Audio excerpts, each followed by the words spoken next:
জীবিত স্ত্রী শ্রাদ্ধ, ভালোবাসার সম্পর্কের করুণ পরিণতি হিঙ্গলগঞ্জে। উত্তর ২৪ পরগনা জেলার হিঙ্গলগঞ্জের উত্তর মামুদপুর গ্রামে ঘটল এক ব্যতিক্রমী ও চাঞ্চল্যকর ঘটনা। প্রাক্তন সেনাকর্মী নরেন নায়ক স্ত্রীকে ভালোবেসে বিবাহ করেন, অথচ ৩ বছরের দাম্পত্য জীবন ভেঙে পড়ার পর আজ সেই স্ত্রী জীবিত থাকতেই শ্রাদ্ধ করেন তিনি। নিয়ম মেনে ছবি পুড়িয়ে পিণ্ডদান ও যজ্ঞ করে জীবনের এক অধ্যায় শেষ করলেন ওই ব্যক্তি। প্রেম পর্ব শুরু হয়েছিল ৩ বছর আগে। ধলতিতা এলাকার বছর ৩৩ বয়সী সুমিতা সরকারের সঙ্গে নরেনবাবুর আলাপ হয় এবং অল্প দিনের মধ্যেই গড়ে ওঠে ভালোবাসার সম্পর্ক। সমাজের বাধা পেরিয়ে তারা বিয়ে করেন। বিয়ের বেশ কিছুদিন পরে সুখে শান্তিতে সংসার চলছিল, কিন্তু তারপরেই বাধে গণ্ডগোল।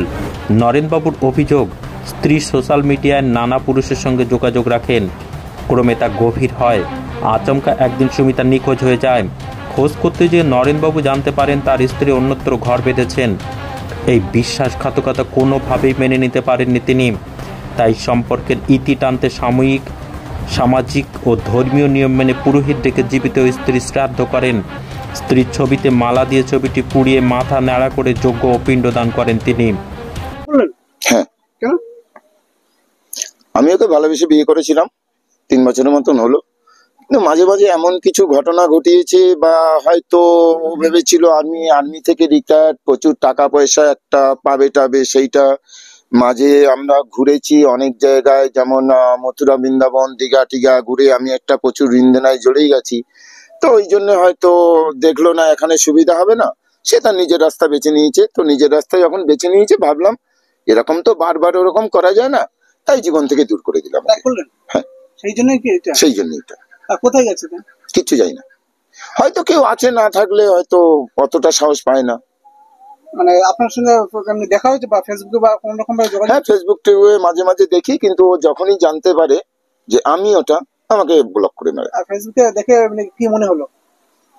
যা দেখছি, কোথায় হেয়ার স্টাইল আলাদা, হ্যান ত্যান, সে বলতে পারবো না, পুরো মিডিয়া না এখানে। ওর যেহেতু ও একটা মহিলা, তো ওর ক্যারেক্টার নিয়ে অতটাই বলতে পারবো না ঠিক। আচ্ছা, আপনার নাম? না, নিউজে খবরে মোবাইলে দেখেছি, কিন্তু প্রথম বাস্তব দেখলাম আমাদের উত্তর মামুদপুর গ্রামে। নরেন তার স্ত্রীর শ্রাদ্ধটা করছে। কেন করলেন এটা? করছে এখান থেকে 3 বছর আগেও ভালোবেসে ওকে বিয়ে করেছিল। কি কারণে? কারণবশত বউ ওকে ছেড়ে চলে যায়। আবার মাঝখানে শুনলাম কেস ফেস করে গেছে, এখনো কেস চলছে। এটাই। এই ধরনের ঘটনা তো বাড়ছে, এবার কেন বাড়ছে? এটা একদিক দিয়ে আমরা যদি সুস্থ সমাজে দেখি, এগুলো কিন্তু খুব খারাপ জিনিস। কারণ যেহেতু পরকীয়া হচ্ছে, পরকীয়া যদি না হয় এই সুযোগগুলো পায় না। মানে 2 দিন অন্তর একজনকে ভালো, নিজের যে স্ত্রী, আমরা যদি এখন মিডিয়া দেখি, প্রত্যেকদিন এই নিউজগুলো আমরা দেখি, সেটা বাস্তব আমরা এতদিন আমরা খবরে দেখেছি, আমাদের গ্রামে প্রথম আমরা দেখলাম আজকে।